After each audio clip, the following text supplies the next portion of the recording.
Great to have you along for the ride. Thanks a lot for stopping by. How to get this guy back on. He, of course, a founder and president of the Article 3 Project, article3project.org. It's Mike Davis. Mike, how you doing? I'm doing well, and thank you for having me. I'm a little confused, but I guess I'm not. This, of course, is a persecution in New York City. But let's get the other ones out of the way first. Fannie Willis, Fannie Fawny, that's done until after November, right? It has to be.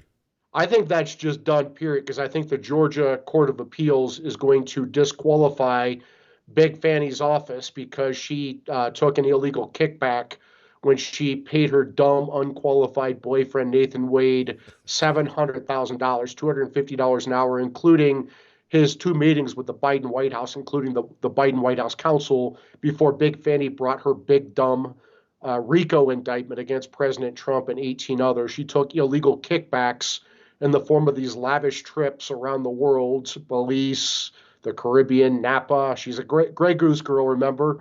Yes. So the trial court judge, Scott McAfee, who's facing election blanked, he's a Kemp guy, but the Georgia Court of Appeals, it seems, is going to disqualify her office, which will make this entire case almost certainly go away. Yeah, but Mike, Nathan Wade worked 24 hours a day. He actually billed for 24 hours in one day, did he not? Well, I mean, in fairness to Nathan Wade, I mean, if he has to be with Big Fanny, come on, we should cut him some slack. If he needs to bill 24 hours in one day to stomach her, go for it. Listen, whatever it takes, right? All right, so that's probably done. By the way, did you hear that she's saying it's racism now? They've never done this to anybody else. It's because I'm a black woman, she said.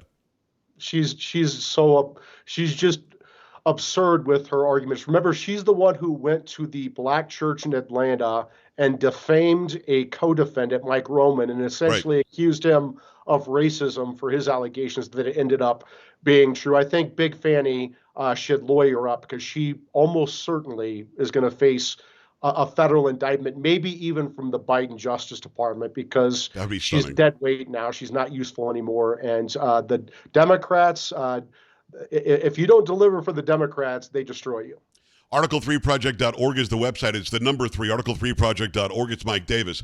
Jack Smith's case appears done as well. I mean, did the FBI really, did they really take, like, it could have been a recipe. It could have been some emails and put top secret on top and then take a picture and leak it to the media. Did that really happen? It looks like, thank God we have Judge Eileen Cannon down there on this case, because she's actually doing what a federal judge is supposed to do, which is to protect the criminal defendant and make sure that he has a fair trial, due process, and equal protection under the law. And it's looking more and more, the evidence is looking more and more what we've been saying for the last 22 months since the unprecedented, unnecessary, and unlawful raid on the office of former president in Mar-a-Lago to get back these Crossfire Hurricane records. This was a political hit set up by President Biden through his deputy White House counsel, Jonathan Sue, working with Gary Stern, the general counsel at the National Archives, and Jay Brad at the Justice Department. This was a political hit, and it's looking more and more like what I've been saying all along, a criminal conspiracy against President Trump. And for those who are watching, there's an issue about the chain of custody when it comes to the documents, the order of the documents, and again, the top secret and classified stuff snapped on a photo on top of stacks of something. We didn't know what they were on top of. All of that, equals bogus case. But then you've got also the National Archives saying, we told them that we still had his stuff and wanted to know where we should send it. So I don't know why there's even a case there. Let's get to New York. This guy, Judge Merchan, he has a daughter. His daughter somehow is connected to Dan Goldman. His daughter is somehow profiting from this trial that her father is presiding over. Mike, can you explain the relationship between her and Dan Goldman to my audience?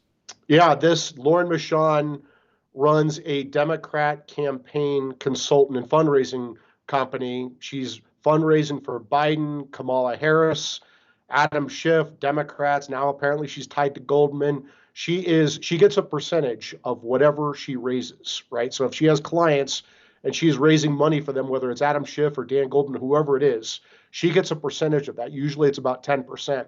She's raising millions of dollars off of her father's unprecedented criminal trial of President Trump. He's presiding over that trial for the last 6 weeks now. She's raising money off of that, which clearly requires Judge Juan Merchan's recusal under New York statute. That's not just crazy Mike Davis saying that. A former federal Clinton judge from New York City said this on Caitlin Collins' show on CNN on April 5th. It looked like Caitlin Collins was ready to fall out of her chair and throw this former federal Clinton judge off the set but that is the law. It's 6 degrees of separation under New York statutes. A daughter is within the first degree of separation. This Juan Merchan donated to Biden. He donated to another anti-Trump cause. These are illegal contributions. He just got scolded from the New York judicial system for those illegal contributions in 2020. He's refusing to recuse. His daughter is profiting handsomely off of this trial over which her father is presiding. This is corrupt. It's illegal. Frankly, it's part of a criminal conspiracy against President Trump. It is Mike Davis, Article 3 Project founder and president. Mike, is it true as of this afternoon, and for those who are watching or listening maybe on the weekend, we're doing this on, I believe, Tuesday afternoon. Is it true that President Trump still does not know clearly what he's being charged with? That's very true. He does Mike, not. how's that possible in America? I'm sorry. If you want me to sit in front of a judge, I should know what it is, no? Yeah, we just finished week 6 of this trial. The trial is over. The prosecutor and the judge, this corrupt Democrat prosecutor, Soros-funded Manhattan DA, Alvin Bragg, who campaigned on getting Trump, and he brought in Matthew Colangelo, a former number 3 political appointee, a senior political appointee in the Biden Justice Department, with this corrupt judge, Juan Merchan, who donated to Biden, donated to another anti-Trump cause, whose adult daughter, Lauren Merchan's raising millions off this trial. The 3 of them will not tell President Trump the legal allegations he faced in this trial so he can defend himself. How the hell can you defend yourself as in a criminal trial as a criminal defendant if they will not even tell you what the legal allegations are against you so you can defend yourself? And then they illegally, unconstitutionally gagged President Trump so he can't even talk about Lauren Merchan and Judge Merchan's conflict of interest based upon Lauren's fundraising. Trump couldn't talk about Matthew Colangelo getting deployed from the Biden Justice Department. Trump could not talk about Stormy Daniels, this porn star who changed her story many times and then is raising money right now with her pinned tweet on Twitter with her porn site. Or Trump could not talk about Michael Cohen, this disbarred attorney, serial perjurer, convicted felon. Now we learn embezzler from Trump. Trump could not respond to any of this. Trump couldn't even talk about the fact that this Manhattan jury pool was 87% Biden voters, right? If he said any of those things, he would go to jail, according to Judge Merchan. If his campaign said any of those things, Trump would go to jail. If Trump or his campaign posted a news story from the New York Times, for example, mentioning any of those things, he would go to jail. Trump certainly couldn't talk about the fact that Judge Merchan and Alvin Bragg and Matthew Colangelo rigged the jury selection process. It's already 87% Biden voter in this jury pool in Manhattan. They further rigged it where if people followed Trump on social media, they got bounced from the jury pool. But if they followed Biden, they didn't. This is a rigged process. Expect this jury. There is no chance in hell that any reasonable jury would find him guilty. There's no crime. And even if there were legal allegations, there's no evidence to support those legal allegations. It's not a crime for a businessman to settle a nuisance claim. It's not a crime to put that settlement of a nuisance claim in your private books as a legal expense. I don't know what else you would call it other than a legal expense, but they've taken this routine settlement of a nuisance claim in this 2017 booking in his private books as a legal expense, and they're claiming that somehow that affected the 2016 election. It is an absurd legal theory on its face, but they're not even telling Trump that's the legal theory. This is third world Zimbabwe style justice. It's Mike Davis, article3project.org. Go and support everything he does. He does incredible journalism. He's out there on top of this from the Supreme Court on down. When we talk about Robert Costello and his testimony, Mike, had you ever heard about a judge giving somebody a hard time because they allegedly give them the side eye? Or are you looking at me in a contemptuous way? Are you staring me down? What is this Merchan guy on? I mean, it's some kind of a weird power trip, obviously, but shouldn't you just let the guy testify and not have this combative sort of back and forth? Yeah, I mean, the judges have an obligation under the ethics rules to treat the witnesses with respect. And I would also say this, the judge also has the constitutional duty to uphold the U.S. Constitution.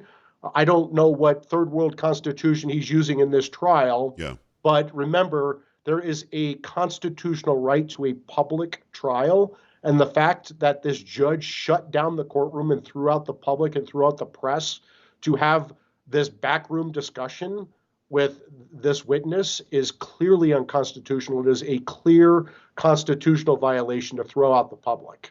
It is Mike Davis. Mike, is it a good thing or bad thing? I had this call yesterday from somebody who listens to the show. Is it a good thing or bad thing that two of the jurors are lawyers? Does that matter? I think it's, I think it's a bad thing because lawyers in Manhattan at law firms are certainly not Trump supporters. Yep. It's just, this process is so rigged against Trump. I feel certain they're going to find him guilty. I'd be stunned if they did not find him guilty. I'd be stunned even if it's a hung jury. I think they're going to find him guilty. I think this judge is going to convict based upon this bogus charge with no evidence, this non-crime. And frankly, I think Judge Merchan's going to try to put Trump in prison. Wow. Does Trump, let's say he gets convicted on something, would it work to where he can appeal and stay out? And also, I mean, wouldn't the Secret Service have something to say about a former president being in prison? Well, under federal statutes, the Secret Service is obligated to protect a former president for the rest of his life. So if this judge wants to throw Trump in Rikers Island like this judge did to Trump's CFO and threw him in Rikers Island, they would have to clear out a cell block of Rikers Island so the Secret Service can protect him in Rikers Island. Remember, this is the same judge who just randomly got picked for the Trump Organization fraud trial in 2022. Wow. He just randomly got picked for the Trump CFO plea agreement in 2023. He just randomly got picked for this current Trump trial in 2024. And he just randomly got picked for Steve Bannon's trial in 2025. Do you think that's random? I don't. It's a big coincidence, Mike. It's Mike Davis, article3project.org. How do you feel about the jury being sent home for a week? Were you surprised they weren't sequestered? I'm not surprised by anything in this trial because this judge is so corrupt. His daughter's making a lot of money off this trial. This is a completely corrupt, biased process. It's part of the Democrats' lawfare and election interference, and it goes right to Joe Biden himself. His fingerprints are on all four of these unprecedented criminal indictments against President Trump, whether it's Jonathan Sue, Biden's deputy White House counsel who orchestrated the Mar-a-Lago raid that led to Jack Smith's 2 indictments against Trump for presidential records Trump is allowed to have under the Presidential Records Act, or for January 6th, where Trump is allowed to object to a presidential election under the Electoral Count Act of 1887 and the First Amendment, just like Al Gore and John Kerry and Hillary Clinton did when they lost. We have Nathan Wade, Fani Willis's dumb, unqualified boyfriend, billing his time to meet with the Biden White House, including the Biden White House counsel. You have Matthew Colangelo deployed from the Biden Justice Department to Bragg's office to bring this first indictment ever against a former president who happens to be the leading presidential candidate. They waited 7 years to bring the Bragg indictment. They waited almost 3 years to bring the 3 others. This is obviously Biden-driven lawfare and election interference. It is a criminal conspiracy. On January 20th, 2025, the Biden Justice Department must open a criminal probe on this obvious criminal conspiracy involving Biden himself, and there must be the most severe legal, political, and financial consequences so this never happens again. In about the minute or so that we have left, Mike, I know you've got a lot of people waiting for you to go in on their shows as well, and I appreciate you always giving us some time here. What happens next? The Supreme Court in New York is not the top court. It's the Court of Appeals is above the Supreme Court in New York. Do you have to go through that process, or can you go directly to the Supreme Court of the United States and say, listen, didn't have my Sixth Amendment, didn't have my First Amendment, didn't have my Eighth Amendment? I mean, clearly there were constitutional violations throughout this. If they try to put President Trump in prison, not only will they turn him into Nelson Mandela and guarantee that he wins in a landslide instead of like 1 or 2 points, like 3 or 4, maybe 5 points, the Supreme Court of the United States will have to step in because we're not going to let our country turn into a third world Marxist hellhole like Zimbabwe. And that's exactly what's happening. The Supreme Court will have to fix this. It is Mike Davis, article3project.org. Go and support everything he does. Mike, thanks for making time, brother. Let's talk again next week when they get back into session.